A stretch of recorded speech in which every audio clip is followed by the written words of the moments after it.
Quand on fut au 8e jour, Moïse manda Aaron et ses fils, ainsi que les anciens d'Israël. Et il dit à Aaron, « Prends un veau adulte pour expiatoire et un bélier pour holocauste, tous deux sans défaut, et amène-les devant l'Éternel. Quant aux enfants d'Israël, tu leur parleras ainsi. Prenez un bouc pour expiatoire, un veau et un agneau âgés d'un an, sans défaut pour holocauste. Plus un taureau et un bélier pour rémunératoire, à sacrifier en présence de l'Éternel. Et une oblation pétrie à l'huile, car aujourd'hui l'Éternel doit vous apparaître. » On prit tout ce qu'avait ordonné Moïse pour l'amener devant la tente d'assignation. Toute la communauté s'approcha et s'étend début devant l'Éternel. Moïse dit, « Ceci est la chose qu'a ordonnée l'Éternel. Accomplissez-la pour que vous apparaisse la gloire du Seigneur. » Et Moïse dit à Aaron, « Approche de l'autel, offre ton expiatoire et ton holocauste, obtiens propitiation pour toi et pour le peuple, puis offre le sacrifice du peuple et obtiens lui propitiation, comme l'a prescrit l'Éternel. » Et Aaron s'approcha de l'autel et il immola le vœu expiatoire destiné à lui-même. Les fils d'Aaron lui présentèrent le sang et il trempa son doigt dans ce sang, qu'il appliqua sur les cornes de l'autel. Et le reste du sang, il les fit couler devant le réceptacle de l'autel. Puis la graisse, les rognons et la membrane du foie de l'expiatoire. Il les fit fumer sur l'autel, ainsi que l'Éternel l'avait ordonné à Moïse. Pour la chair et la peau, il les consuma par le feu en dehors du camp. Il immola l'holocauste. Les fils d'Aaron lui passèrent le sang et il en arrosa les tours de l'autel. Ils lui passèrent l'holocauste pièce à pièce, puis la tête, et il fit fumer le tout sur l'autel. Il lava les intestins et les jambes, et les fit fumer avec l'holocauste sur l'autel. Puis il présenta l'offrande du peuple. Il prit les boucs expiatoires destinés au peuple, l'égorgea et les fit servir à l'expiation comme la première victime. Il offrit l'holocauste qu'il exécuta selon la règle. Il y joignit l'oblation et en prit plein sa main, portion qu'il fit fumer sur l'autel indépendamment de l'holocauste du matin. Il immola les taureaux et les béliers comme sacrifice rémunératoire du peuple. Les fils d'Aaron lui passèrent le sang dont il arrosa les tours de l'autel, puis les graisses du taureau, puis du bélier, la queue, les téguments, les rognons et la membrane du foie. Ils posèrent ces graisses sur les poitrines, et il fit fumer les graisses sur l'autel. Quant aux poitrines et à la cuisse droite, Aaron en avait opéré les balancements devant l'Éternel, selon l'ordre de Moïse. Aaron étendit ses mains vers le peuple et les bénit, et il redescendit après avoir offert l'expiatoire, l'holocauste et le rémunératoire. Moïse et Aaron entrèrent dans la tente d'assignation. Ils ressortirent et bénirent le peuple, et la gloire du Seigneur se manifesta au peuple entier. Merci.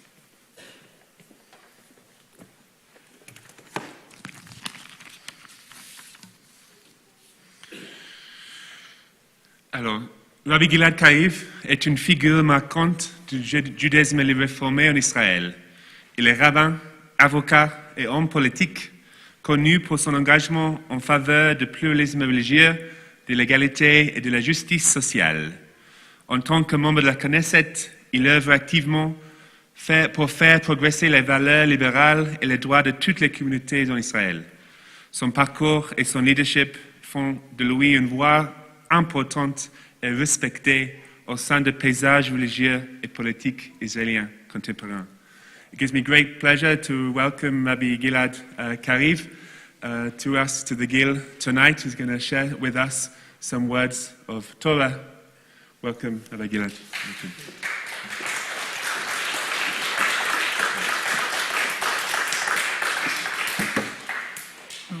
Thank you, Arav Natan. I understood nothing from your presentation, but I followed the music and I know it was quite positive. So, so thank you for the kind introduction, and thank you all for the warm and kind invitation to join you for a Shabbat service and to address your wonderful congregation. This is not the first time that I share with your congregation my words and thoughts. I was privileged a few years ago to visit your congregation. Back then, I dealt mainly with Batei Knesset, and today I deal with the Knesset, the Israeli parliament. But the same way back then, till 4 years ago, as one of the leaders of the Israeli movement for reform and progressive Judaism, I tried together with my friends and colleagues, including your wonderful rabbi, to spread the values of progressive, egalitarian, inclusive Judaism in the Jewish homeland. I'm still trying to carry those values and those ideas when I'm representing our audience in the Israeli parliament, in the Knesset.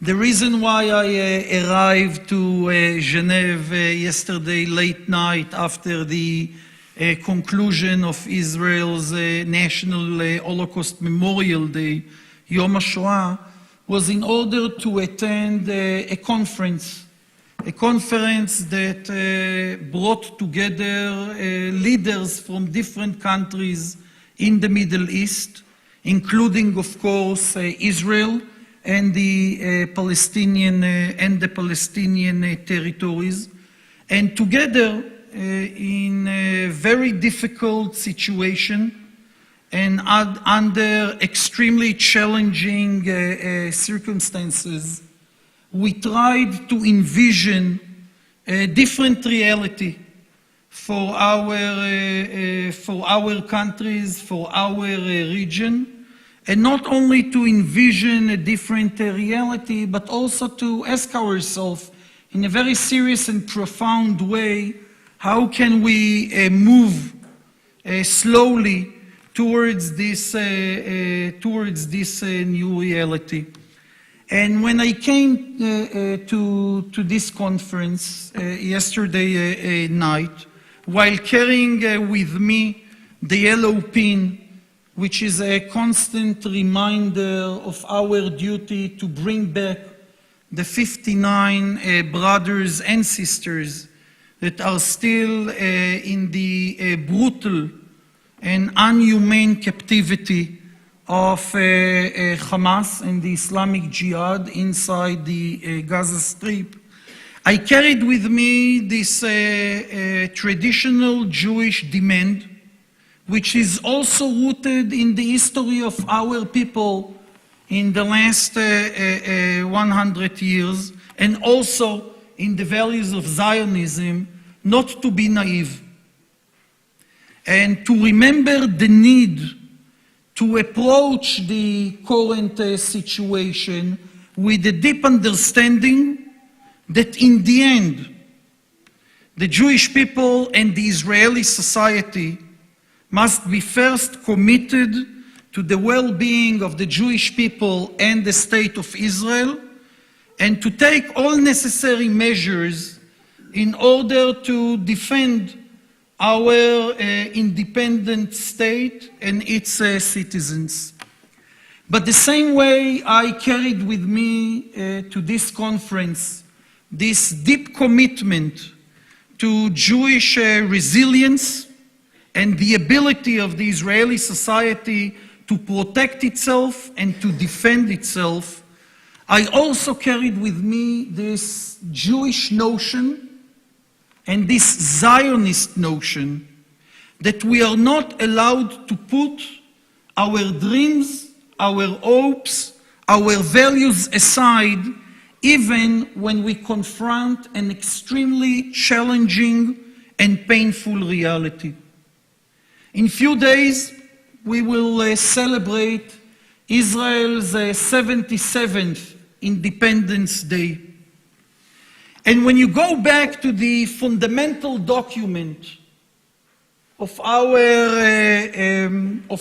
beloved state, Israel's Declaration of Independence, you identify the fact that aside of securing the liberal and democratic character of the newly born state, Ben-Gurion and his partners from left and right felt the need during the first months of the independence war, when Jewish settlements were under a serious and aggressive attack on a daily basis. It was clear for them that in the founding document of our state, during days of war, we will talk about peace. We will talk about the need to create a promising reality both for Jews and Arabs in the Promised Land. And when they wrote those chapters, those paragraphs in Israel's Declaration of Independence, they were not naive. It was clear to them that this is a goal that will take a lot of time to implement. That while we are talking about peace, we are deeply engaged with defending our newly born country. But they knew that in order to reach days of peace, we are committed to address the hope for peace, we are committed to talk about peace, and we need carefully and in a sophisticated way to explore again and again the potential of creating this better and more promising reality. Now, like always, we have a lot to learn from our Torah. This Shabbat we start an interesting sequence of parashot, of Torah portions. We start with Parashat Shmini, then we continue with Tazria and Metzorah, and we end this sequence with Parashat Achrei Mot. In this week parasha, in Parashat Shmini, we learn how during the most joyful day of the Israelites after they left Egypt, the day when they finished the celebration of the new sanctuary, a tragedy occurred. The two older sons of Aaron, Moses' brother, the first priest, were killed by God when they did something wrong in this sacred protocol of how to celebrate the newly dedicated sanctuary. And our parasha is telling us that the immediate response of Aaron, the grieving father, was to keep silent. That Aaron didn't have the ability, the emotional, the psychological ability to address this tragedy. And he had no words to describe this disaster. But the Torah is not leaving us with Aaron becoming silent. Because in 3 weeks from now, we will read Parashat Achrei Mot. And in this parasha, God, together with Moses, pushes Aaron into an extremely detailed protocol of autonomment. How to repair the sanctuary, how to renew its holy work, how to find a way to deal with this tragedy by a long, detailed process of autonomment that includes this brave step of taking responsibility, of asking ourselves what we did wrong and how we can amend it. And our Torah teaches us that yes, after a huge tragedy, silence is a natural response.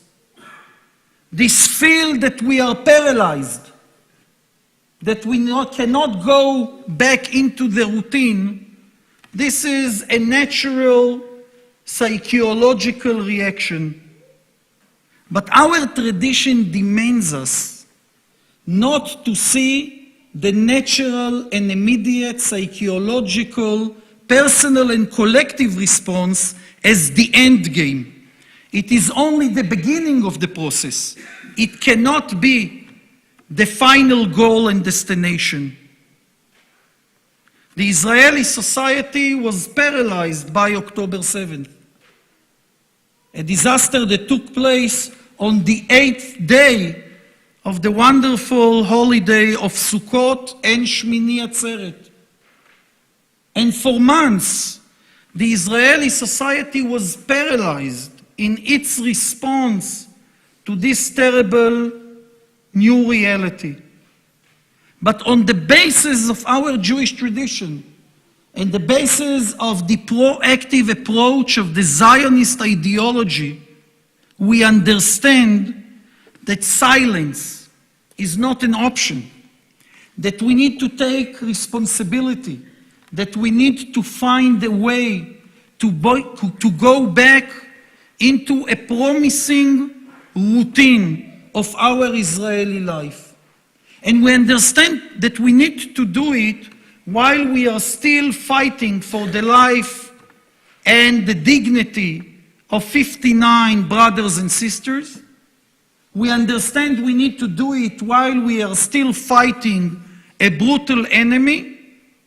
But this search for a response must include a basic commitment not only to defeat our enemy, but also to work hard in order to establish a different reality that will bring blessing for the citizens of Israel, but to all children of the promised land.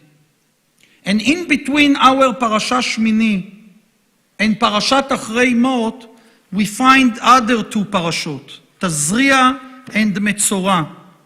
Those two parashot start with the joyful moment of giving birth, creating new life. And it continues with the way you deal with illness, illness of the body and illness of the house. And in order to create a better reality in Israel, we need to find the way at the same time to give birth to new communities, to restore the kibbutzim, the life of the kibbutzim and moshavim in the Israeli south and in the Israeli north. But we need also to be brave enough to address some of the illness of our society, to understand that we need to face this growing impact of extremism, of populism, that we need to address also internal challenges in our society, that we need to stand against ultra-nationalist views, that we cannot allow only one expression of Judaism to shape the nature of the Jewish state, that we need to stand against those who are trying to use the name of Judaism, the name of our Torah, in order to promote policies that cannot be accepted by a democratic and Jewish state. And I'm here in order to share with you that I strongly believe we have the ability. We have the ability to build a different reality in Israel. It will take time. Again, we are not allowed to do it with a naive approach. We definitely need to address the real threats that our state is still dealing with, keeping in mind that we didn't yet fully defeat Hamas and its allies. But again, at the same time, like we learned from Ben Gurion, like we learned from Herzl, like we learned from the founding fathers and mothers of Zionism in our state. At the same time, we compete and we try to defeat evil. We need also to present a vision of the common good we are trying to establish and to implement. And I strongly believe that the vast majority of Israelis are committed to those sacred values of Sur Mera ve'aseh tov. Make sure you defeat evil, but at the same time envision a good future for yourself and for your neighbor. Shabbat Shalom to all of you, and thank you.